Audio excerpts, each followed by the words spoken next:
آلہ وصحبہ اجمعین اما بعد۔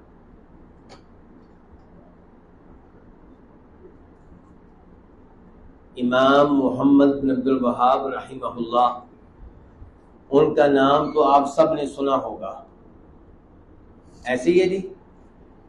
امام محمد بن عبد الوہاب رحمہ اللہ کا نام آپ نے کس مناسبت سے سنا ہے؟ کیا جانتے ہیں آپ ان کے بارے میں؟ جی، شرک کے خلاف انہوں نے کافی کام کیا ہے۔ ان کی کسی کتاب کا نام جانتے ہوں؟ جی، کتاب التوحید، بہت اچھے۔ عام طور پہ لوگ ان کی اسی ایک کتاب کو جانتے ہیں، جبکہ ان کی اور بھی کئی کتب ہیں اور وہ بھی بہت زیادہ مفید ہیں۔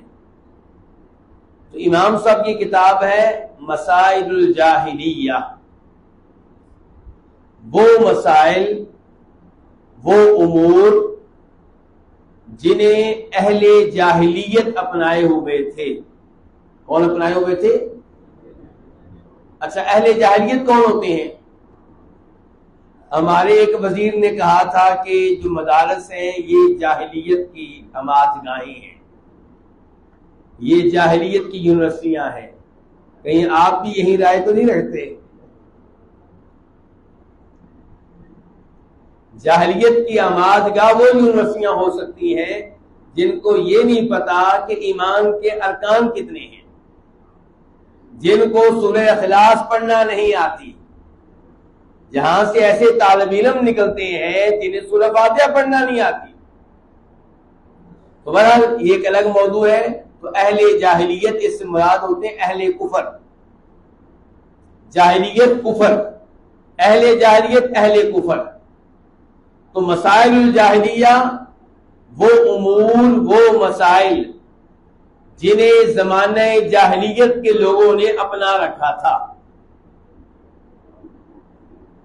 اس کتاب میں انہوں نے ان امور کا تذکرہ اس لیے کیا تاکہ میں اور آپ ان امور سے بچ سکیں جن کو کفار نے اپنایا ہوا تھا، جن کو اہل جاہلیت نے اپنایا ہوا تھا۔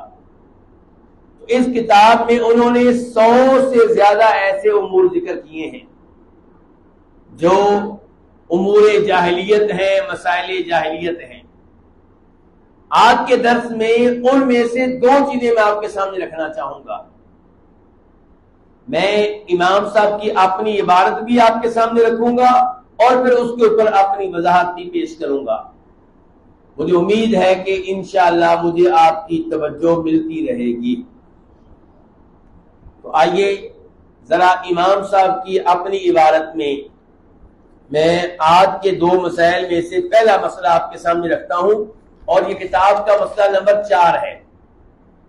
کہتے ہیں کہ ان دینہم مبنی علی اصول، ان کا دین کئی اصولوں پہ قائم تھا۔ ان میں سے سب سے بڑا اصول کیا تھا؟ اعظمھا التقلید، سب سے بڑا ان کا اصول کیا تھا؟ تقلید کرنی ہے۔ اپنے جو بڑے ہیں، جو دین انہوں نے دے دیا اسی دین کے اوپر رہنا ہے۔ یعنی کہ نبی علیہ السلام کی باتیں گویا کہ ان کے لحاظ سے کیا ہوئی؟ نئی باتیں ہوئی۔ تو انہوں نے اپنے اپنے بیٹوں سے کہا، اپنے اپنے رشتہ داروں سے کہا، اپنے اپنے دوست احباب سے کہا کہ ہم نے تقلید کرنی ہے، ہم نے اسی دین پہ رہنا ہے جو دین ہمارے باپ دادا کا تھا، جو دین ہمارے بڑوں کا تھا۔ امام صاحب کہتے ہیں فَهُوَ الْقَاعِدَةُ الْكُبْرَى لِجَمِيعِ الْكُفَّارِ، جتنے بھی کفار گزرے ہیں، نبی علیہ السلام کے زمانے کے کفار ہوں یا دیگر انبیاء کرام علیہ السلام کے زمانوں کے کفار ہوں، ان سب کا یہ بہت بڑا اصول رہا ہے کیا؟ تقلید۔ کما قال تعالی، اس کے بعد امام صاحب وہ آیت لے کر آئے ہیں جس سے پتہ چلتا ہے کہ یہ ان کا اصول تھا۔ اور دیکھیں یہ چیز امام صاحب نے اپنی کتاب میں ذکر کی اور اللہ تعالیٰ نے اپنی کتاب میں ذکر کی۔ اچھا اللہ نے ہمیں کیوں بتایا کہ ان کے اصولوں میں سے ایک عظیم اصول تقلید کرنا ہے؟ تاکہ ہم اس سے بچیں، تاکہ ہم اس سے دور رہیں۔ اللہ تعالیٰ فرماتے ہیں ام آتیناہم کتابا من قبلہ فہم بہ مستمسکون۔ کون سی صورت ہے؟ کتنے چھوٹے بچے حافظ قرآن؟ جی کون سی صورت ہے بیٹا؟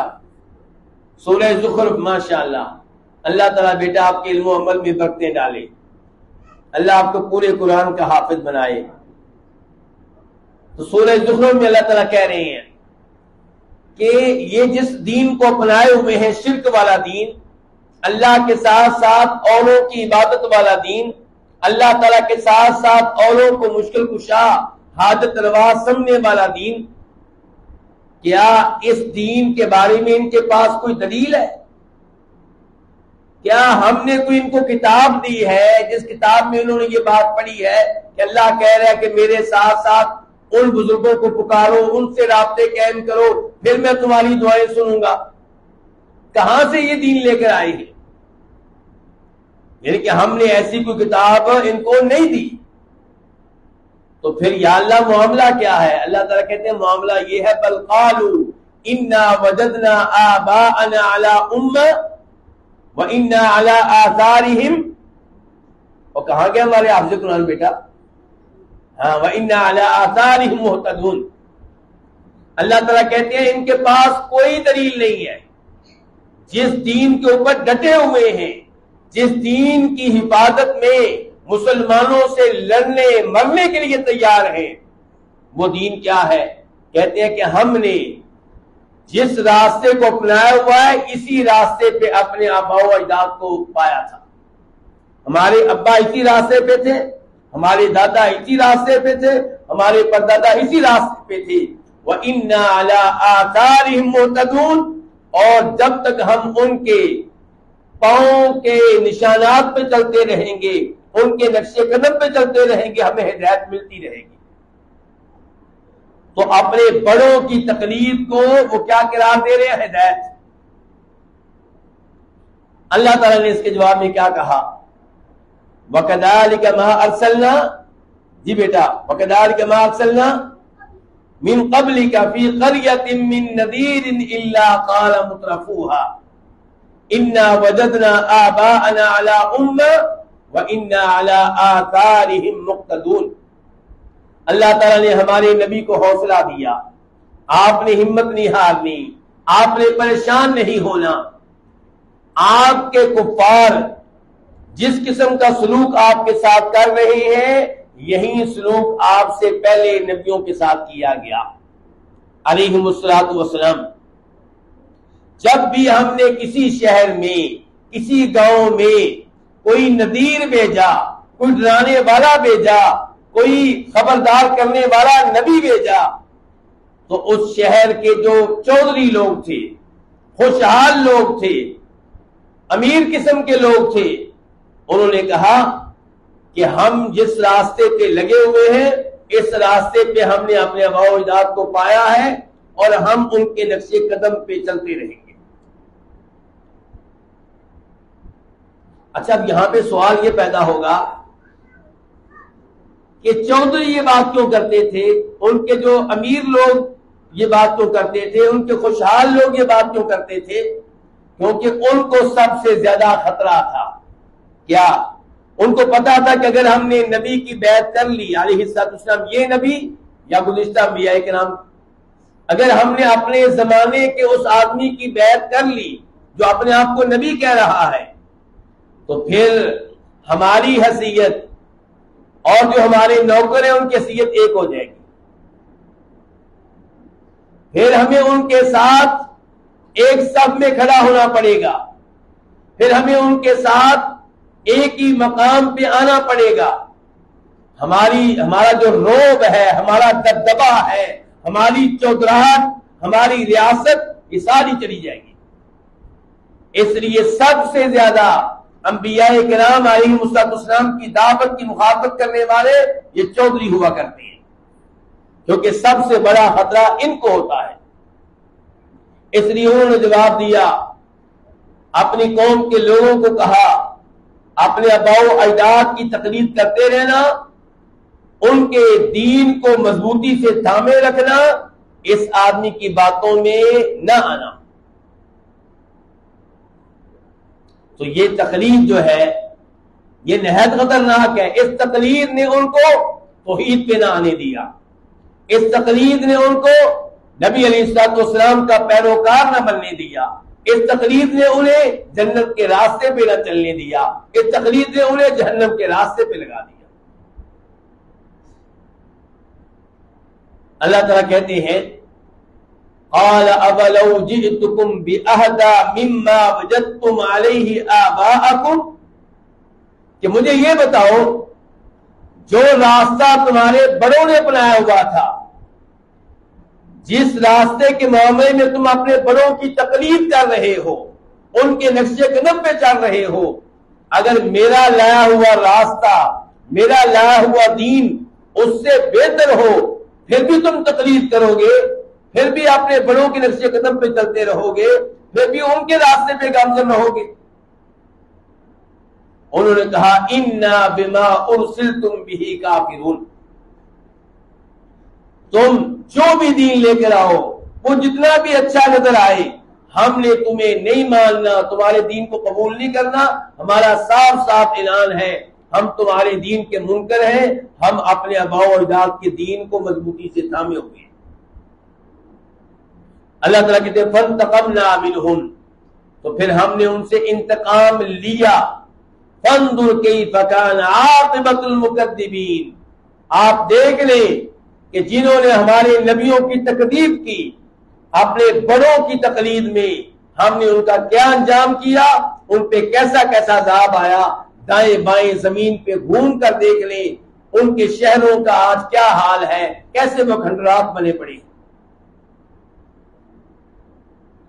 تو یہ ہے میرے بھائیوں تقلید، تقلید نہایت خطرناک ہے۔ میں اور آپ جانتے ہیں کہ انبیاء کرام علیہم السلام کے علاوہ دوسرے معصوم نہیں ہیں، تو پھر تقلید کیوں کریں، پھر تقلید کیوں کریں؟ امام محمد بن عبدالوہاب رحمہ اللہ جب یہ چوتھا مسئلہ بیان کر رہے ہیں، یہ چوتھا مسئلہ کس چیز کا ہے؟ جو جانتے ہیں ذرا ہاتھ کھڑا کریں، یہ چوتھا کس چیز کا چوتھا؟ جی سیف اللہ بیٹا، ہاں، یعنی کہ وہ مسائل، وہ امور جن پہ گامزن تھے، جنہیں اپنائے ہوئے تھے زمانہ جاہلیت کے لوگ، زمانہ کفر کے لوگ۔ تو چوتھے مسئلے کا تذکرہ کیا، ان کی یہ دلیل ذکر کی، اس کا جواب پھر کیا دیا؟ امام صاحب فرماتے ہیں فَأَتَاهُمْ بِقَوْلِهِ، تو نبی علیہ الصلوۃ والسلام ان کے جواب میں اللہ تعالیٰ کا یہ فرمان لے کر آئے کہ اللہ تعالیٰ کہتے ہیں قُلْ إِنَّمَا أَعِدُكُمْ بِوَاحِدَةٍ أَن تَقُومُوا لِلَّهِ مَثْنَىٰ وَفُرَادَىٰ ثُمَّ تَتَفَكَّرُوا مَا بِصَاحِبِكُم مِّن جِنَّةٍ إِنْ هُوَ إِلَّا نَذِيرٌ لَّكُمْ بَيْنَ يَدَيْ عَذَابٍ شَدِيدٍ۔ آپ ان سے کہہ دیں کہ میں تمہیں بس ایک نصیحت کرتا ہوں، تم اپنے بڑوں کی تقلید میں میری تکذیب کر رہے ہو، مجھے غلط قرار دے رہے ہو، مجھے جھوٹا قرار دے رہے ہو، میرا کلمہ پڑھنے کے لیے تیار نہیں ہو، میں کہتا ہوں کہ اپنے بڑوں کو 2 منٹ کے لیے چھوڑ دو، الگ ہو کے کھڑے ہو جاؤ، الگ ہو کے غور کرو، ایک ایک کر کے 2 بیٹھ کے آپس میں غور کرو، میرے بارے میں سوچو، میری زندگی تمہارے سامنے ہے، 40 سال میں نے تمہارے سامنے گزارے ہیں، کبھی میں نے جھوٹ بولا ہو، کبھی میں نے کسی کے ساتھ ظلم و زیادتی کی ہو، میرے کردار پہ کوئی داغ دبا ہو تو بتاؤ، ان 40 سالوں میں تم نے میری کسی بات کو غلط قرار دیا ہو تو بتاؤ، کسی بات سے تمہیں یہ شبہ لگا ہو کہ یہ بات کوئی مینٹل ہی کر سکتا ہے، کوئی دیوانہ ہی کر سکتا ہے، کوئی مجنون ہی کر سکتا ہے تو بتاؤ۔ آج جب میں نے توحید کی دعوت دی ہے، تمہیں اللہ کے راستے پہ لگانا چاہا ہے، اب تم مجھے کہتے ہو کہ یہ آدمی مینٹل ہے؟ اپنے بڑوں کی باتوں میں آ کے ان کی تقلید کرتے ہوئے ایسا سلوک کر رہے ہو؟ بڑوں کو چھوڑو، الگ ہو کر بیٹھو، سوچو۔ ان ہوا الا نذیر لکم بین یدی عذاب شدید، اور اگر تم باز نہ آئے اپنے بڑوں کی تقلید سے، ان کی تقلید میں میری تکذیب کرتے رہے، میرے ساتھ کفر کرتے رہے، تو مجھے کوئی مسئلہ نہیں ہے، میرا کام تھا اللہ کا پیغام تم تک پہنچا دینا، میں نے پہنچا دیا، میرا کام تھا تمہیں اللہ کے عذاب سے ڈرا دینا، میں نے ڈرا دیا، میں نے اپنا حق ادا کر دیا۔ اور امام صاحب اس تقلید کے رد میں پھر ایک اور آیت لے کر آئے، اللہ تعالیٰ فرماتے ہیں اتبعوا ما انزل الیکم من ربکم ولا تتبعوا من دونه اولیاء قلیلا ما تذکرون۔ اتبعوا پیروی کرو، تقلید نہیں کہا، کیا کہا ہے؟ پیروی کرو، کس کی؟ اس دین کی، اس وحی کی، اس قرآن کی، ان احادیث کی جو اوپر سے نازل ہوئی ہے۔ جو دین اوپر سے آیا ہے اس کی پیروی کرو، اس کی اتباع کرو، اپنے بڑوں کی تقلید نہیں، اپنے جیسے انسانوں کی تقلید نہیں۔ اتبعوا ما انزل الیکم من ربکم ولا تتبعوا من دونه اولیاء، اللہ کے علاوہ جو دیگر ولی ہیں ان کی اتباع نہ کرو، لیکن تم بہت کم نصیحت حاصل کرتے ہو۔ یہ کام کر رہے ہیں، اس کو نیچے کر دیں۔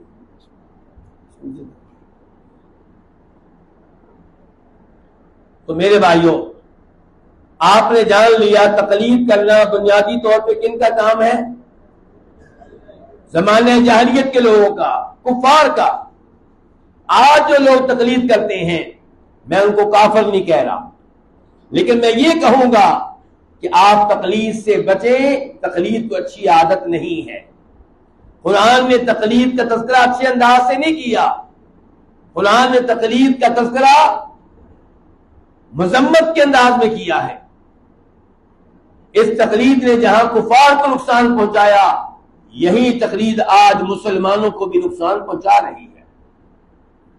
ہمارے کتنے ہی لوگ ہیں جو قرآن کا حکم معلوم ہو جانے کے باوجود نہیں مانتے، نبی علیہ الصلوۃ والسلام کی صحیح احادیث معلوم ہو جانے کے باوجود نہیں مانیں گے۔ کیوں؟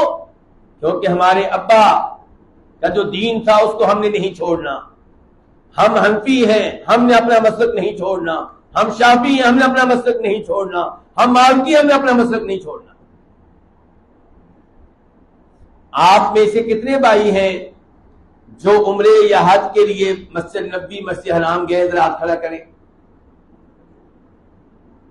وہاں پہ آپ نے دیکھا ہوگا کئی وہ لوگ جو اپنے آپ کو سنی کہتے ہیں، وہ بھی نماز شروع کرنے کے بعد ہاتھ باندھتے نہیں ہیں بلکہ چھوڑ دیتے ہیں۔ دیکھیں آپ نے وہ کن ممالک سے ہیں؟ ذرا کوئی بتائے گا مجھے؟ آپ اس میں کوئی مدد کرے گا؟ سوڈان بالکل صحیح ہے، لیکن ایک ملک نہیں اور بھی ہے جی۔ افریقہ بالکل صحیح ہے، اور جی جی ہاں۔ تو کہنے کا مطلب یہ ہے کہ یہ ممالک جہاں مالکی لوگ موجود ہیں، امام مالک کو ماننے والے، وہ جب نماز شروع کرتے ہیں ہاتھ باندھنے کی بجائے ہاتھ چھوڑ دیتے ہیں۔ اس کے پیچھے کیا ہے؟ تقلید، غلط تقلید۔ اگر حدیث کو ماننے والے ہوتے تو امام مالک رحمہ اللہ کی حدیث کی کتاب ہے، امام مالک رحمہ اللہ کی حدیث کی کتاب کو کیا کہتے ہیں؟ کون سا بھائی مجھے بتائے گا؟ جی ایک منٹ جی، موطا امام مالک۔ کیا نام ہے؟ نام لے رہے، نام یاد کریں۔ معلومات یہ دینی معلومات ہیں، یہ اگر آپ کے ذہن میں چلی گئی تو انشاءاللہ ثواب ہی ملے گا۔ حدیث کی کتاب ہے، کیا نام ہے؟ موطا امام مالک نے جو حدیث کی کتاب لکھی ہے اس کا نام ہے موطا۔ اچھا، جب اس کتاب میں وہ نماز کی حدیث بیان کرتے ہیں تو یہ حدیث لے کر آئے ہیں کہ نبی علیہ الصلوۃ والسلام کے صحابی سہل بن سعد ساعدی کہتے ہیں کہ لوگوں کو حکم تھا، لوگوں کو کیا تھا جی؟ صرف سنت نہیں بلکہ حکم، عادت۔ لوگوں کو حکم تھا کہ نماز میں دایاں ہاتھ بائیں بازو پہ رکھیں، چھوڑے نہیں، دایاں ہاتھ بائیں بازو پہ۔ یہ حدیث کون لے کر آئے ہیں؟ امام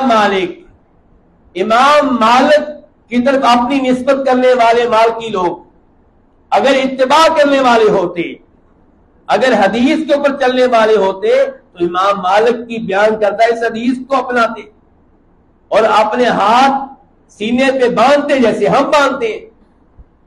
لیکن ہوا کیا کہ امام مالک کے بارے میں یہ بات مشہور ہے کہ زندگی کے آخری ایام میں ان کے ہاتھ کام نہیں کرتے تھے. کچھ کہتے ہیں کہ ان کو کوڑے پڑے تھے تو ہاتھ بیکار ہو گئے تھے، کچھ کیا کہتے ہیں کچھ کیا کہتے ہیں، لیکن امام مالک آخری زندگی میں ہاتھ چھوڑ دیا کرتے تھے. اچھا، اب ان کا تو کوئی مسئلہ تھا. اب آپ نے امام مالک کے عمل کی طرف دیکھنا ہے یا امام مالک کی لائی ہوئی حدیث کی طرف دیکھنا ہے؟ کیوں جی؟ حدیث کی طرف. تو اگر یہ لوگ حدیث کی طرف دیکھتے تو ہماری طرح سینے پہ ہاتھ باندھتے اور نیکیاں حاصل کرتے، لیکن تقلید نے بیڑا غرق کر دیا اور یہ پوری زندگی اس سنت سے محروم رہتی. لیکن ان ممالک میں رہنے والے وہ لوگ جو تقلید کی بیماری سے بچ گئے وہ الحمدللہ ہاتھ باندھتی ہیں، وہ ہاتھ چھوڑتے نہیں ہیں. امام مالک رحمہ اللہ اسی لیے کہا کرتے تھے، ان کا مشہور و معروف قول ہے کہ لیس احد منا الا ویؤخذ قوله ویرد الا صاحب هذا القبر، کہ ہم جتنے بھی علماء ہیں، ہم جتنے بھی بڑے بڑے شمار ہوتے ہیں، ہم میں سے ہر ایک کی بات قابل قبول بھی ہو سکتی ہے اور مسترد بھی کی جا سکتی ہے، ریجیکٹ بھی کی جا سکتی ہے، لیکن دنیا میں ایک ہی ایسی شخصیت ہے جن کی کوئی بھی بات ریجیکٹ نہیں ہو سکتی، اور وہ کون ہے؟ کیونکہ یہ مسجد نبوی میں درس دیتے تھے، اس لیے کہا کرتے تھے یہ قبر والے. کیا کہتے تھے؟ یہ بولی ذرا، یہ قبر والے.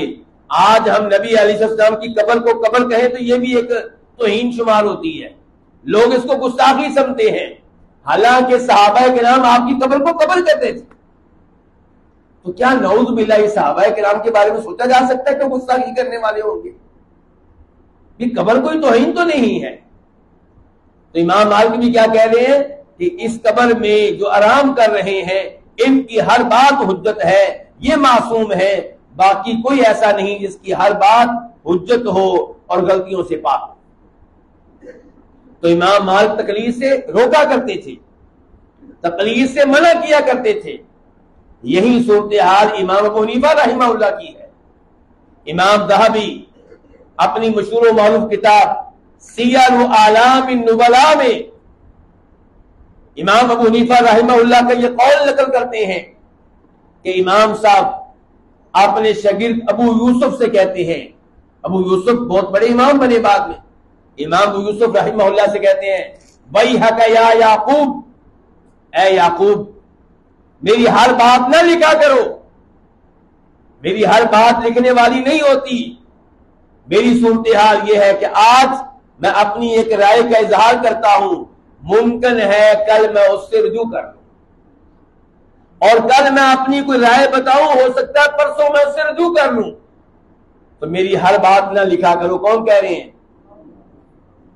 لیکن تقلید کا کیا کیا جائے، اس نے امت کو بڑا نقصان پہنچایا ہے. آئیے آپ کو بتاتا ہوں تقلید نے کیا نقصان پہنچایا. سردیوں میں جرابیں پہنے تو کیا ان کے اوپر مسح کر سکتے ہیں؟ جو حدیث کو تقلید پہ ترجیح دینے والے ہیں وہ الحمدللہ سردیوں میں جرابیں پہنتے ہیں اور ان کے اوپر مسح کرتے ہیں. لیکن ہمارے وہ بھائی جو تقلید کے مرض میں مبتلا ہیں وہ اس سہولت سے محروم ہیں. بلکہ وہ مفتی صاحب، کیا نام ہے مشہور و معروف، مفتی طارق مسعود صاحب، مفتی طارق مسعود صاحب جن کے کلپ کافی معروف ہیں، لوگ بڑے پیار سے سنتے ہیں، وہ اپنے کلپ میں کیا کہتے ہیں؟ کہتے ہیں اپنے کلپ میں وہ حدیثوں کی تعریف کرتے ہیں، شاید آپ نے وہ کلپ سنا ہو، اپنے کلپ میں حدیثوں کی تعریف کرتے ہیں اور کہیں پہ تنقید بھی کر رہے ہوتے ہیں. تنقید اگر بنتی ہے تو کیجیے، لیکن غلط تنقید کریں گے تو افسوس ہوگا. کیا کہتے ہیں کلپ میں کہتے ہیں کبھی بھی کسی اہل حدیث امام کے پیچھے جس نے جرابیں پہنی ہو نماز نہ پڑھے. اس اہل حدیث امام کے پیچھے نماز نہ پڑھے جس نے کیا پہنی ہو؟ جرابیں. کیوں؟ کیونکہ جرابوں پہ مسح کرتے ہیں. وہ تو کہنا چاہتے ہیں کہ جرابوں پہ مسح کریں گے تو نماز نہیں ہوگی، وضو نہیں ہوا تو نماز نہیں ہوگی. حالانکہ صحیح احادیث موجود ہے. اور صحیح احادیث کو چھوڑیے، امام حنیفہ رحمہ اللہ کے بارے میں ترمذی شریف کھولیں. آپ کون سی کتاب کھولیں؟ ترمذی شریف. امام ترمذی بیان کرتے ہیں کہ امام ابو حنیفہ رحمہ اللہ فوت ہونے سے پہلے آخری ایام میں جب بیمار تھے تو ایک آدمی ان کی عیادت کے لیے گیا، اور امام ترمذی نے اس کا نام بھی ذکر کیا ہے. ان کی عیادت کے لیے گیا تو نماز کا وقت ہو گیا. امام صاحب نے وضو کیا اور وہ آدمی دیکھ رہا ہے کہ امام صاحب نے جرابیں پہنی، جرابوں پہ مسح کر رہے ہیں، اور خود ہی وضاحت کرتے ہیں کون؟ امام حنیفہ رحمہ اللہ کہ بھئی یہ کام پہلے میں نے کبھی نہیں کیا، آج کر رہا ہوں. تو پھر امام حنیفہ رحمہ اللہ کا آخری عمل کیا ہوا؟ بولیے، جرابوں پہ مسح کرنا. تو جرابوں پہ مسح کرنا تو امام حنیفہ رحمہ اللہ سے بھی ثابت ہو گیا. لیکن نہیں، ایک دنیا کو اس سہولت سے محروم کر رکھا ہے. اور سردیوں میں بار بار جرابیں اتار کے وضو کرنا آسان ہے؟ آسان نہیں ہے. لیکن تکلیف کی وجہ سے ایک دنیا کو اس اذیت میں مبتلا کیا جاتا ہے کہ ہر بار آپ جرابیں اتاریں اور پاؤں دھوئیں اور مسح کی سہولت سے فائدہ نہ اٹھائیں. یعنی کہ وہ کہنا چاہتے ہیں مسح کی سہولت صرف اس کے لیے جو موزے پہنے چمڑے کے، اور جو جرابیں پہنے اس کے لیے کوئی سہولت نہیں ہے. حالانکہ امام ابو داؤد رحمہ اللہ نے 11 کے قریب ایسے صحابہ کرام کے نام ذکر کیے ہیں جن سے جرابوں پہ مسح کرنا ثابت ہے. احادیث اس کے علاوہ ہے، لیکن میں بتا رہا ہوں تقلید کے نقصانات. جبکہ امام صاحب نے اپنے شاگردوں کو کیا سبق پڑھایا تھا کہ میری تقلید نہیں کرنی. اسی لیے آپ وہ موطا کھولیں، موطا حدیث کی وہ کتاب کھولیں جسے بیان کرنے والے، جسے روایت کرنے والے امام حنیفہ رحمہ اللہ کے ایک اور شاگرد ہے امام محمد. اسے کیا کہتے ہیں؟ موطا محمد، موطا امام محمد. وہاں پہ جب نماز استسقاء کا مسئلہ آیا، کس نماز کا؟ بولیے، یہ کون سی ہے؟ بارش نازل نہ ہو رہی ہو تو نماز پڑھنا اور اللہ سے درخواست کرنا کہ یا اللہ ہمارے گناہ معاف کر دے، اپنی رحمت کی بات سے برسا، ہمارے گناہوں کی طرف نہ دیکھ، اپنی رحمت کی طرف دیکھ. نماز استسقاء کا نبی علیہ السلام اہتمام کرتے تھے، خلفائے راشدین اہتمام کرتے رہے، عمر فاروق اہتمام کرتے رہے، اور سعودی عرب میں ہم 20 سال رہے، 21 سال رہے. سال میں کئی دفعہ نماز استسقاء پڑھی جاتی ہے وہاں پہ، ایک بار نہیں کئی بار. بادشاہ اوپر سے آرڈر دیتے ہیں کہ نماز استسقاء پڑھی جائے، بارش نہیں ہو رہی. لوگ پھر اللہ تعالیٰ سے درخواست کرتے ہیں، نماز پڑھتے ہیں. امام ابو حنیفہ رحمہ اللہ نماز استسقاء کے قائل نہیں تھے. وہ نماز استسقاء کو نہیں مانتے تھے. کہتے ویسے دعا کر لو بارش کے لیے، لیکن اس کے لیے باقاعدہ کوئی نماز پڑھی جائے اس کے وہ قائل نہیں تھے. جبکہ صحیح حدیث سے نماز ثابت ہے. اسی لیے ان کے شاگرد امام محمد کہتے ہیں کہ ہمارے استاد صاحب اس نماز کے قائل نہیں تھے، ہم قائل ہیں کیونکہ حدیث سے ثابت ہے. حدیث آ جائے تو تقلید نہیں کرنی، حدیث کی پیروی کرنی ہے. نبی علیہ الصلوۃ والسلام کی احادیث کو اس لیے ریجیکٹ کر دینا کہ ہمارے بڑے نہیں مانتے، ابا جی نہیں مانتے، امام صاحب نہیں مانتے، بزرگ نہیں مانتے، یہ بدقسمتی ہے. اس تقلید کی وجہ سے آج ہمارے ملک کے بہت سے لوگ شرک و بدعات میں مبتلا ہیں. ابا جی شرک کرتے تھے، بیٹا بھی شرک کرے گا. ابا جی مزار پہ حاضری دیتے تھے، بیٹا بھی حاضری دے گا. ابا جی مزار والے کے نام پہ بکرا ذبح کرتے تھے، بیٹا بھی ذبح کرے گا. اسی دین پہ لگے ہوئے. اگر یہ لوگ قرآن پڑھ لیں، نبی علیہ السلام کی احادیث کا مطالعہ کر لیں، ان مصیبتوں سے بچ جائیں. امام شافعی رحمہ اللہ انہوں نے ایک دفعہ کوئی حدیث بیان کی تو ان سے سوال کیا گیا کہ امام صاحب کیا آپ اس حدیث پہ جو مسئلہ آیا اس کے قائل ہیں, اس کو مانتے ہیں؟ امام صاحب شدید غصے میں آ گئے. کون سے امام کی بات کر رہا ہوں اس وقت میں؟ امام شافعی رحمہ اللہ. کہنے لگے اس آدمی سے, کیا تو نے مجھے کسی چرچ سے نکلتے ہوئے دیکھا ہے؟ ان کی کیا تم مجھے کافر سمجھتے ہو کہ حدیث آ جائے اور میں اسے نہ مانوں؟ امام حنیفہ رحمہ اللہ کہا کرتے تھے اذا صح الحدیث فہو مذہبی, صحیح حدیث مل جائے تو میرا وہی مسلک ہے, میرا وہی مذہب ہے.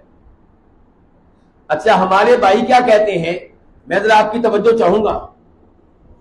ہمارے بھائی کہتے ہیں کہ عام آدمی کیسے قرآن و حدیث سے مسئلے اخذ کرے گا؟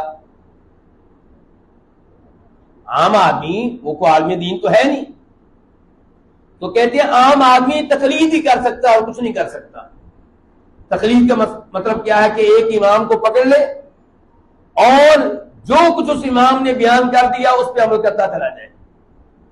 ٹھیک ہو گیا جی, آئیے پھر عام آدمی سے کہتے ہیں جی آپ تقلید کر لیا کریں. کوئی عام آدمی بیٹھے ہوئے آپ میں کہ نہیں؟ سارے خاص ہی بیٹھے ہوئے ہیں. تو جی عام آدمی ہے آپ میں کوئی؟ کیوں جی آپ عالم دین ہے کہ عام آدمی ہے؟ عام آدمی. لو جی ہمیں ایک عام آدمی مل گیا ماشاءاللہ. کیا اس میں گرامی آپ کا؟ محمد رضوان. ان کو ہم کہتے ہیں جی آپ تقلید کر لیا کریں. تو آپ پھر کس کی تقلید کریں گے؟ کون سے امام کی کریں گے؟ بولے جو ذہن میں آتا ہے بولے. کہتے ہیں امام حنیفہ رحمہ اللہ کی. میرا سوال یہ ہے کہ آپ نے امام حنیفہ رحمہ اللہ کا انتخاب کیوں کیا؟ امام مالک کا کیوں نہیں کیا؟ امام شافعی کا کیوں نہیں کیا؟ امام احمد کا کیوں نہیں کیا؟ میرے نزدیک مقلد بننے کے لیے چاروں اماموں سے بڑا عالم دین بننا پڑے گا. کتنے اماموں سے بڑا؟ جن کے پہلے یہ فقہ حنفی کا مطالعہ کریں, فقہ مالکی کا, فقہ شافعی کا, فقہ حنبلی کا, پھر یہ فیصلہ کریں گے کون سی فقہ اچھی ہے, میں نے اس کی تقلید کرنی ہے. تو اس کا مطلب ہے ان کے پاس علم چاروں اماموں سے زیادہ ہونا چاہیے. کس کام کے لیے؟ مقلد بننے کے لیے. پھر ہی مقلد بن سکیں گے. دوسرے نمبر پہ چلیں جی ہم سے کہا گیا کہ عام آدمی قرآن سے مسئلہ نہیں نکال سکتا, حدیث سے نہیں نکال سکتا. تو لو جی عام آدمی سے پوچھتے ہیں یہ تقلید کیسے کرے گا؟ امام حنیفہ رحمہ اللہ پنجابی بولتے تھے کہ اردو بولتے تھے؟ عربی. تو امام حنیفہ والی عربی آپ کو آتی ہے, قرآن والی عربی نہیں آتی. امام حنیفہ کے مسئلے کیسے معلوم کریں گے آپ؟ تو قرآن سے تو مسئلے معلوم کرنے ذرا مشکل ہیں. ٹھیک ہو گیا. تو امام حنیفہ رحمہ اللہ کے مسئلے آپ کیسے پڑھیں گے؟ وہ پنجابی میں ہے کہ اردو میں ہے؟ اور قرآن کے بارے میں تو اللہ نے پھر بھی کہہ دیا کہ وَلَقَدْ يَسَّرْنَا الْقُرْآنَ لِلذِّكْرِ فَهَلْ مِن مُدَّكِرٍ. قرآن کو ہم نے آسان بنایا ہے نصیحت کے لیے. کیا ہے تو نصیحت حاصل کرنے والا؟ امام حنیفہ رحمہ اللہ کے مسائل آپ کیسے معلوم کریں گے؟ مجھے بتائیں. قرآن کا ترجمہ تو پھر بھی موجود ہے اردو میں, تفسیریں موجود ہے اردو میں, احادیث کے ترجمے موجود ہے اردو میں. امام حنیفہ رحمہ اللہ کے کلام کی اتنی خدمت نہیں ہو سکی.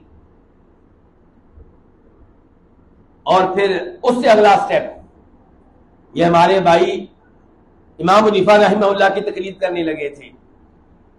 میرا سوال یہ ہے کہ کئی مسائل میں امام ابو یوسف جو ان کے شاگرد ہے, امام محمد ان کے شاگرد ہے, انہوں نے اپنے استاد صاحب کی مخالفت کی ہے. انہوں نے کہا جی ہمارے امام صاحب کا یہ فتویٰ یہاں پہ نہیں چلے گا, یہاں پہ دوسرا فتویٰ چلے گا. وہاں پہ یہ عام آدمی کیا کرے گا؟ جی مجھے بتائیں, یہ عام آدمی وہاں پہ کیا کرے گا؟ کیسے طے کرے گا کہ میں نے یہاں پہ امام حنیفہ رحمہ اللہ کی بات لینی ہے, یا ان کے شاگرد امام ابو یوسف کی بات لینی ہے, یا ان کے شاگرد امام محمد کی بات لینی ہے, یا ان کے شاگرد امام ظفر کی بات لینی ہے؟ اس کا مطلب یہ ہے کہ یہ ان چار کا بھی مطالعہ کرنا پڑے گا. یہ مقلد لگتا ہے کہ بہت ہی بڑا عالم دین بن جائے گا. تو اللہ کے بندو, قرآن و حدیث کی پیروی کرنا پھر بھی آسان ہے. اچھا، قرآن و حدیث کے لیے آپ نے کیا کرنا ہے؟ آپ قاضی عبدالوکیل غادی صاحب کے پاس آئیں گے، ان کے بارے میں آپ کو امید ہے کہ یہ قرآن و حدیث کے مطابق فتویٰ دیتے ہیں، تو آپ ان سے کہیں گے جی بتائیے نماز کا یہ مسئلہ کیسے ہے، حدیث میں اس بارے میں کیا آیا ہے، قرآن میں اس بارے میں کیا آیا ہے، تو یہ مسئلہ آپ کو بتا دیں گے۔ ہمارے بھائی کہتے ہیں اچھا تم قاضی عبدالوکیل غادی صاحب کی تقلید کرو تو وہ ٹھیک، ہم امام حنیفہ رحمہ اللہ کی کریں تو وہ غلط۔ تو میرا سوال یہ ہے کہ جو عام آدمی ہے قاضی عبدالوکیل غادی صاحب تک تو پہنچ گیا، امام حنیفہ رحمہ اللہ تک پہنچ سکتے ہیں آپ؟ تو وہاں پہ بھی کسی مولوی صاحب سے واسطہ پڑے گا نا۔ تو مولوی صاحب سے اگر یہ پوچھا جا سکتا ہے کہ امام حنیفہ رحمہ اللہ یہ کہتے ہیں، تو یہ کیوں نہیں پوچھا جا سکتا کہ جن کا ہم کلمہ پڑھتے ہیں محمد رسول اللہ، وہ اس مسئلے میں کیا کہتے ہیں صلی اللہ علیہ وسلم؟ تو اس لیے میرے بھائیوں، اگر آپ نبی علیہ السلام کی حدیث تلاش کرتے ہوئے، آپ کا بیان کردہ مسئلہ تلاش کرتے ہوئے غلطی بھی کر گئے، تو آپ اللہ کو کہہ سکیں گے یا اللہ میں نے تو کوشش کی تھی ان کا مسئلہ معلوم کرنے کی جن کا کلمہ پڑا ہوا تھا۔ اگر امام حنیفہ رحمہ اللہ کی پیروی کرتے ہوئے غلطی ہو گئی تو اللہ نے پوچھ لیا میں نے آپ کو کہا تھا امام حنیفہ رحمہ اللہ کی پیروی کریں، تو کیا جواب دیں گے؟ کیا اللہ نے قرآن کی کسی آیت میں کسی حدیث میں کہا ہے کہ چار امام جو ہے ان میں سے کسی ایک کو پکڑ لینا؟ ایسی تو کوئی بات نہیں ہے۔ پھر میرا سوال یہ کہ اگر تقریر امام حنیفہ رحمہ اللہ کی کرنی ہے تو کسی صحابی کی کیوں نہ کر لیں؟ کیوں جی؟ کسی صحابی کی کیوں نہ کر لیں؟ اور جب صحابہ تک آپ پہنچیں گے پھر ہم کہیں گے جناب محمد رسول اللہ کی کیوں نہ کر لیں؟ تو بات ادھر پہنچنی ہے جن کا کلمہ پڑا ہے۔ کیا کہا تھا ہم نے؟ اشہد ان لا الہ الا اللہ واشہد ان محمدا عبدہ ورسولہ۔ تو میرے بھائیوں، یہ زمانہ جاہلیت کے مسائل میں سے ایک مسئلہ تھا، کیا اپنے بڑوں کی کیا کرنا؟ تقلید کرنا۔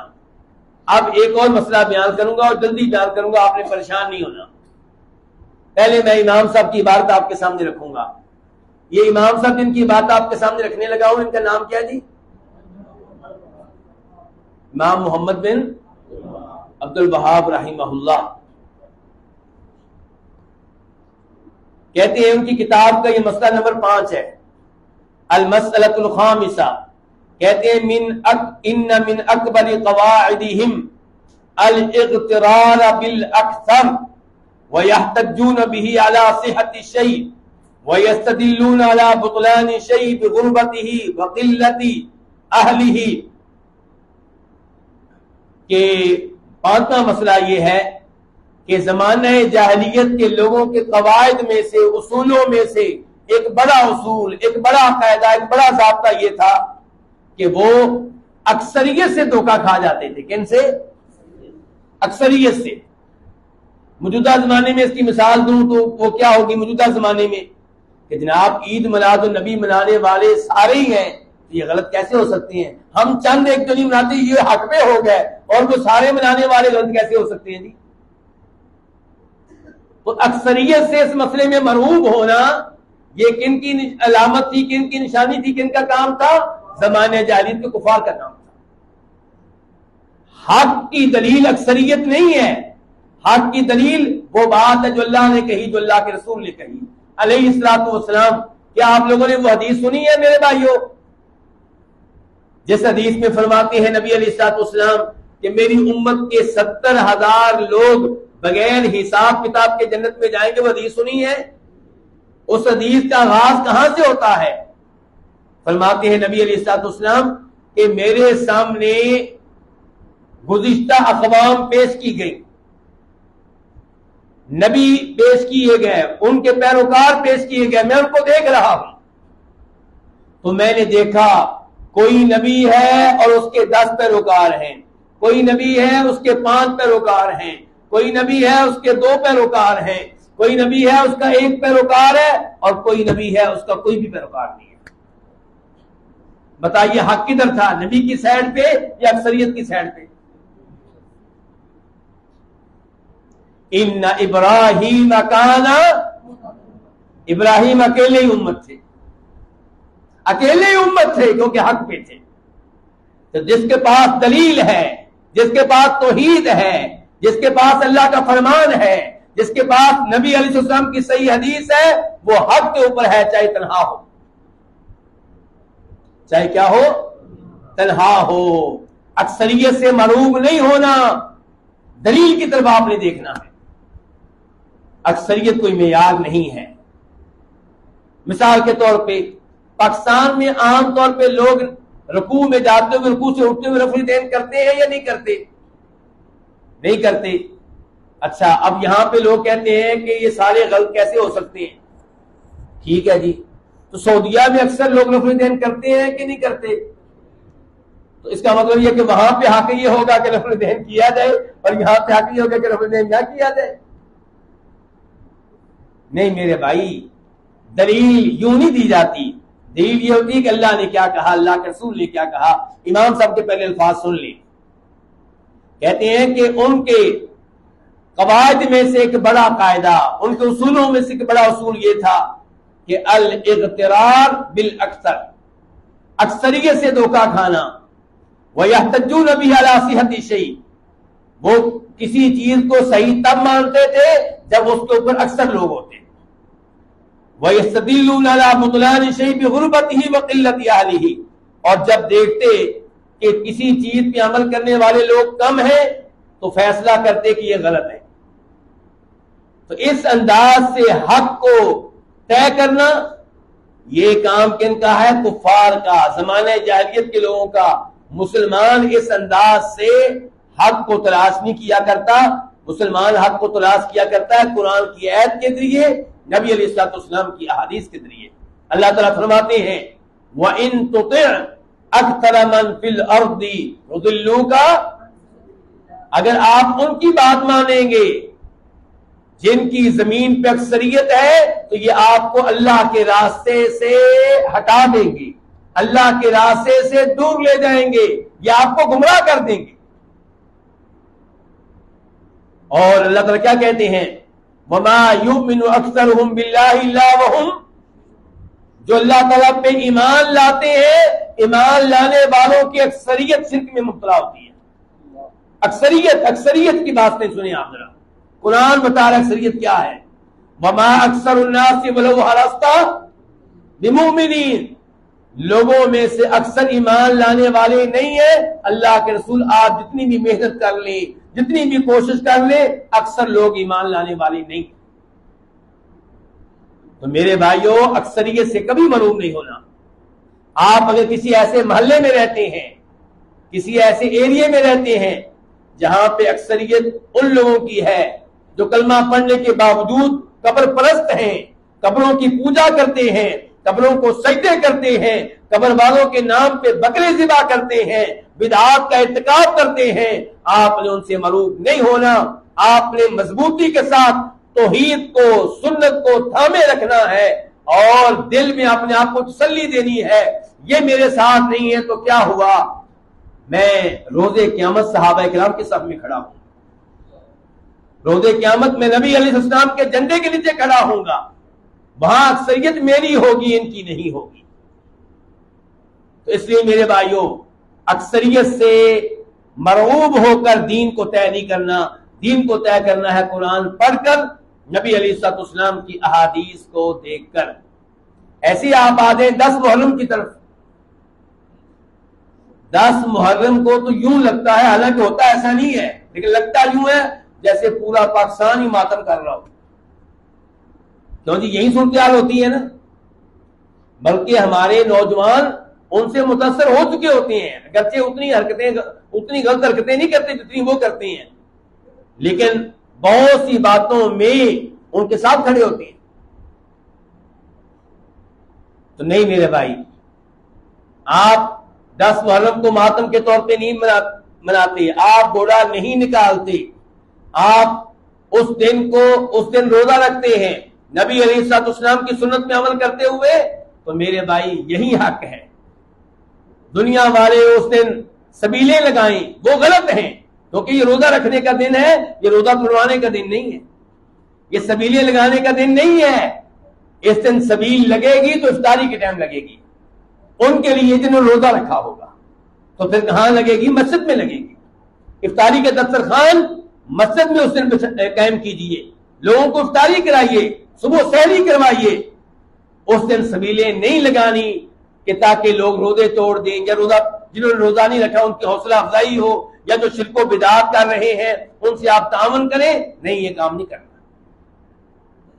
تو اللہ رب العزت سے دعا ہے کہ اللہ تعالی ہمیں قرآن و حدیث پہ قائم و دائم رکھے اور اکثریت سے مرعوب ہونے سے بچائے، اور یہ وقت آپ پہ آئے یا نہ آئے، آپ کے بیٹے پہ آنے والا ہے، اس کو خبردار کریں۔